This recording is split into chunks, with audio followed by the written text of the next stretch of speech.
안에는 혐기성 상태가 되기 쉬워서 최종적으로는 이런 유기물을 무기물화시키는데 혐기성 미생물에 의한 혐기성 분해가 잘 일어나요.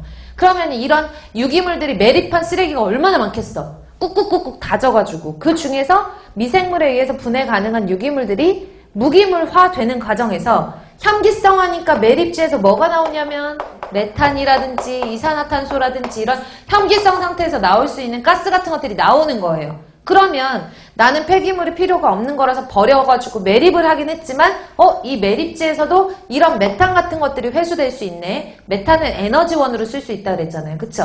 얘는 뭐가 회수되는 거예요? 어떤 물질이 회수가 되는 건 아니지만 에너지가 회수가 되는구나. 이것도 자원화의 한 일환으로 보는 거예요. 그래서 시험 문제 많이 언급되는 게 뭐냐 하면 다음 중 자원화가 아닌 것은 이렇게 시험 문제가 나와요. 자원화 관련된 것이 아닌 것은 근데 지금 보시면 메탄이 회수되는 이 메탄이 회수되는 거는 이거 매립지에서 나오는 매립지 기체 내지는 매립지 가스, 매립가스라고 얘기를 하거든요. 매립을 영어로 뭐라고 하는지 아세요? 랜드필이라고 해요. 그래서 랜드필 가스 하면은 얘는 자원화예요. 맞지? 왜냐하면 매립을 했을 때 발생하는 가스를 회수를 해서 우리가 그거를 에너지를 만든 거니까 에너지를 만들어서 얘네를 태우잖아요? 메탄을 태우면 약 열량 같은 경우에 약 6, 7천 정도? 킬로칼로리 정도의 열량이 나와요. 그 열량을 가지고 태워가지고 나오는 증기, 수증기를 가지고 터빈을 돌려가지고 전기를 만든단 말이에요.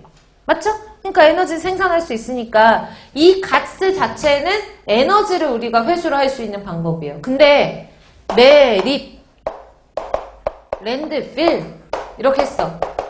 얘는 자원화예요? 아니에요? 아니에요. 얘는 그냥 묻어버리는 거기 때문에 폐기물을 최종 처분하는 거지 자원하는 방법은 아니에요.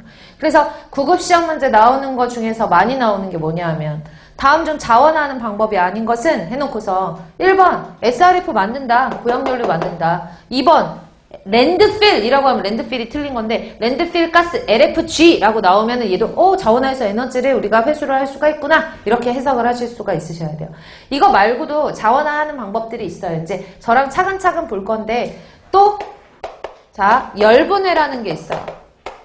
뭐가 있다고요? 열분해. 그러니까 제가 지금 그 뒤에 이제 퇴비화나 이런 것들을 설명을 하기에는 디테일하게 설명하기 시간이 모자라서 대략 여러분들한테 맛배기만 보여드리는 거예요. SRF 이제 먼저 아셨죠? SRF가 뭐냐 하면 탈 수 있는 성분만 선별을 해서 연료를 만드는 거예요. 어차피 버려질 폐기물 탈 수 있네? 그러니까 탈 수 있는 것만 선별을 해서 연료를 만드는 거. 이런 것들을 고형연료라고 하는데 고형연료라고 하는데 고형연료를 SRF라고 한다 그랬잖아요. 근데 SRF라고 하는데 시험 문제에는 여기 책이나 RDF라고 보통 써요. RDF.